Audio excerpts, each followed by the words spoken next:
I'm called many things by the left because of my viewpoints. But the only thing that they really love to trot out over and over again is that I'm Father Coughlin. Most people don't even know who that is, but you need to know who he is.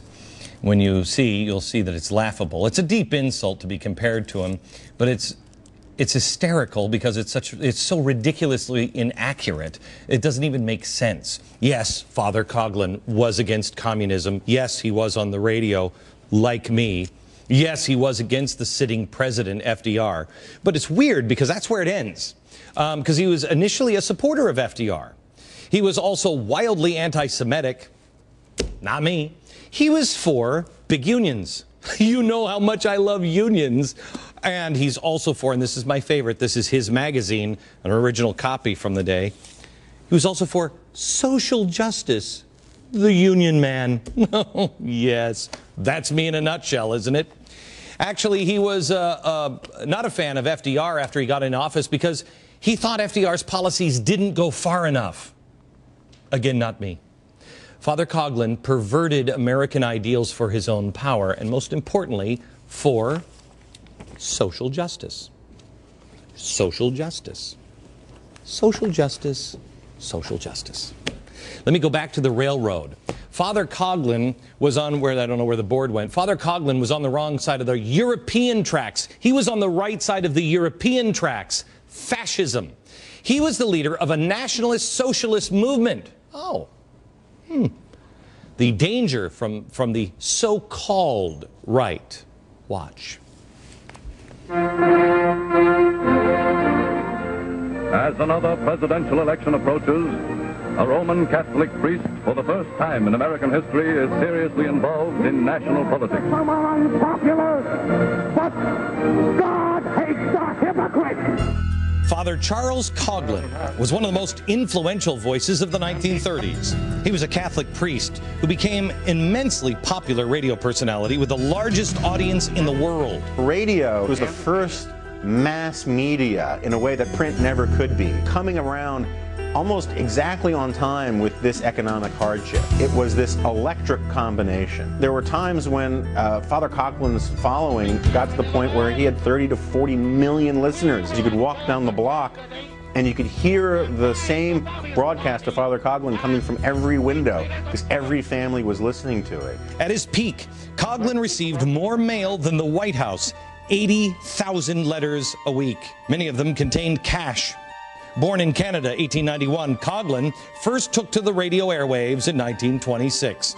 Right after, he joined the Detroit Diocese. At first, the content of his broadcast centered around Catholicism. However, during the early 1930s, he changed the content of his broadcast to political and economic commentary. His primary targets were Jews, socialists, communists, and international bankers. He was the quintessential economic populist. He railed against the big department store, against the banks and the fat cat Wall Street interests.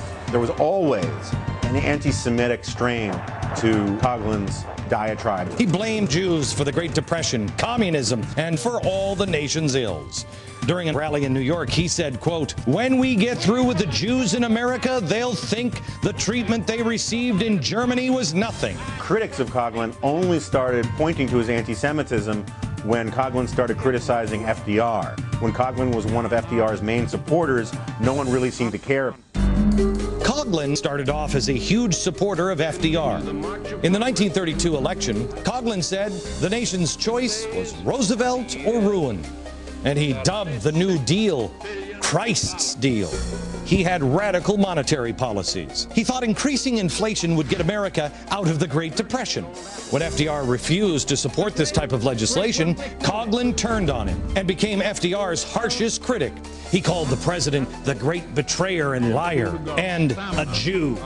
His views and activities became even more extreme. He started a campaign for social justice. What social justice meant for Father Coughlin is this ill-defined redistribution of wealth, redistribution of power, the radical takedown of the established economic interests In 1934, he established the National Union for Social Justice, a 5 million-member workers' rights organization that would protect the common man from the abuses of capitalism.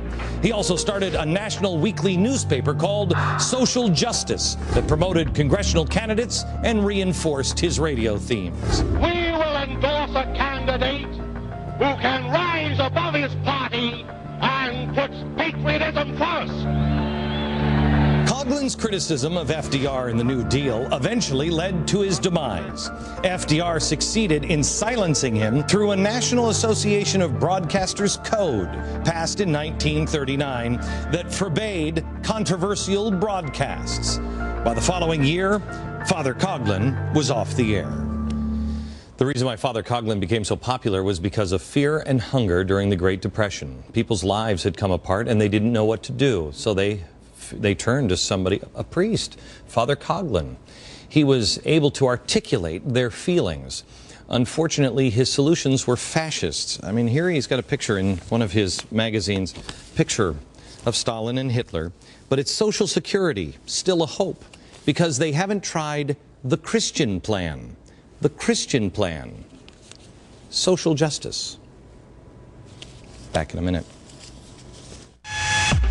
The marriage of communism and big labor exposed. Next.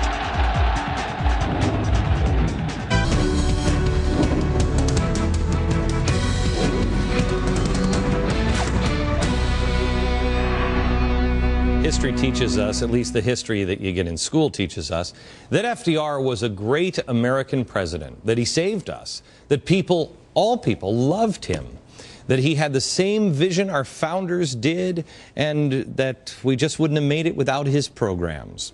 Well, I don't think much of that is true.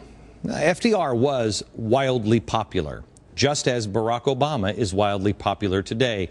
But the opposition has kind of been sponged from the history books, just like the opposition, the Tea Parties, has been sponged out already by Time magazine.